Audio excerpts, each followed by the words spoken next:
what up, and welcome to the Adventure Between Us podcast and YouTube channel. I am so excited to be back with you guys, as my lighting outside is like really bad, so I'm going to try to slightly edit that. So I guess the question that's really been on my mind is honestly, it's one of the biggest questions that have been on my mind for months. I never really know how to go about it. Part of that I feel is honestly inadequacy feeling, is just nobody's going to want to listen to what I have to say. And I'm just going to end up rambling and it's going to turn out trash. But the thing is, sometimes you just have to start. And the people that are going to hear are the people that need to hear it. So the question that I really have for you, and that I just kind of want to start breaking down, is what is love? You know, in a culture that over-romanticizes love in every aspect of our lives, you know, Hallmark movies, songs, Taylor Swift, we even have Hathaway have a song of what is love, and he tries to describe this word. But in everything and everywhere in our culture, that seems to be the end all of love. You know, I need to find somebody to be with. You know, I got to love myself, love all these things. But what I'm seeing is this whole pursuit, but we're going in circles. We don't have a clear path to take. So instead, we're stumbling around in the dark, spending our entire lives trying to figure out what love is. And that's why we see what we would consider beautiful marriages just fall apart like that into divorce. And we see people just go from one relationship to the next, to the next, to the next, constantly hopping, constantly feeling unsatisfied. I was going to say inadequate, but I'm like, that's not the word. We constantly are seeing people unsatisfied, and they're no closer to where they began. If anything, they're farther behind and more confused than ever on trying to discover and define what love is. You know, it's the end all of end alls for our culture, yet we can't seem to find an end all for it and find a solid foundation of what is love.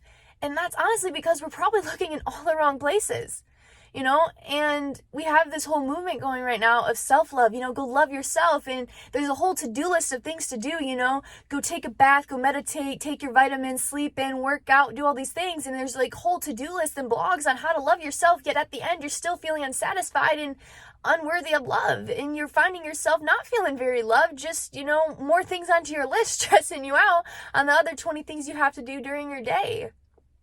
So what is love? You know, and I guess a good place to start, whether you're a believer or not, I hate to say it, is go back to the creator of love, because God is love. The entire book of the Bible talks about God is love. But the thing is, we're also living in a Christian culture just saying, oh, God is love, love others. But they don't know what that means. They don't know what it means to properly love their brothers and sisters. They don't know what it means that when God says he is love, what that truly means. They don't know the depth of that because they're just going on shallow-based Christian slogan captions. But to define what love is, you have to go back to God is love, because out of love flows all things, because out of God flows all things. You can't have something created by God without love, because through love, God created everything. And honestly, I don't think as humans in our flawed states on this earth will ever truly understand the depth of his love, because it is never ending. Because it says when all these things pass away, love will still stand. But what is love? So I think, honestly, to understand what love is, we have to first understand who God is. And that is where we'll start to have a deeper understanding of what it truly means to love God and love yourself and love others, because it says the greatest commandment of all is to love the Lord your God with all your heart, with all your soul, and all your mind. You know, and in the Jewish culture back then, out of the heart came all things. You know, it was your personality. And it says to be careful because your heart is deceitful above all else, you know? In this Christian culture, or sexual culture of just follow your heart, that's deceitful. No, follow God. And so secondly, the greatest command following that is to love your neighbor as yourself. And in our culture, we got it Jesus first, others second, yourself last. And the true proper thing is, you can't properly love somebody else in the way that God has called you to love them until you first understand what it means to love yourself. And if you start in Corinthians 13, it says that love is patient, love is kind, does not envy, it does not boast. And I'm very patient with other people, but as soon as I mess up or things are not going smoothly with me, I'm not very patient with myself. I don't give myself a lot of grace. I'm not very kind with myself with the words I use towards myself. I'm often kind of belittling myself. If you're just so stupid, you're inadequate, how could you mess up like that? That's not love.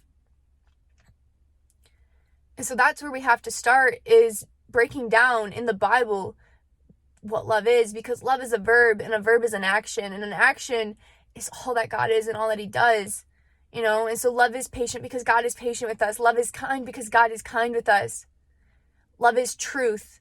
We are living in a culture where we have become gods of ourselves and we take our own opinions and feelings as truth rather than God's truth. Even in our Christian culture, we're like, well, it's okay as long as we're not having sex, we can sleep together until we're married. No, that's not what God says. That is not truth. And if you have godly advice and counselors telling you that, they're not very godly. They might be gods of themselves and gods of this world, but they are not Christian godly accountability partners. So we know that God is love, but as we discover and we go deeper into it, I challenge you, because honestly, like I said, the entire book is just literally God's love on display. Every name in the genealogy of Jesus is just him telling you his plans for us and the world and Jesus. And you could talk about this for days and hours and weeks. And it's one thing if I talk about it. I can talk about it all you want. But it's another thing to do the research yourself. Because if you're desperate to know what it is, desperate for the seeking of truth, you're going to search for it. And I challenge you to search for it. I challenge you to seek the truth. I challenge you to look and finally start discovering and breaking down what love is for yourself, you know, and discovering who God is. Because God is patient, he is kind, he is loving. It goes back to what is love. And I guess this isn't a really deep podcast discussion kind of video. And I didn't really want to get like deep into like a theology professor kind of study today with it. I just really wanted to just start breaking down this topic that is just overly prominent in our culture, especially right now, leading up to less than a month away from Valentine's, literally one of the most secular holidays focused on love, you know, candy, this, that, the other, hearts. It's a whole holiday used to make money off of love. And it's honestly rather insulting because that is such a shallow version of God's love. So I really challenge you to start breaking down what is love in a biblical context. And it will honestly start to blow your mind because you can't really wrap your mind around it. And it's a lot because it goes back to everything God is love, because out of love flows all things, and love and God, they're intertwined. You can't have God without love, and you can't have love without God. But yeah, thank you so much for listening to this podcast. If you liked it, please subscribe, hit the like button, and follow along for more content. And if you have any questions or anything about this topic or other topics, feel free to hit me up. Hit us up on the Instagram, comment down below your questions, your statements, your thoughts. Let's get a dialogue going, you know? Thank you so much. Shabbat shalom to you, and good day.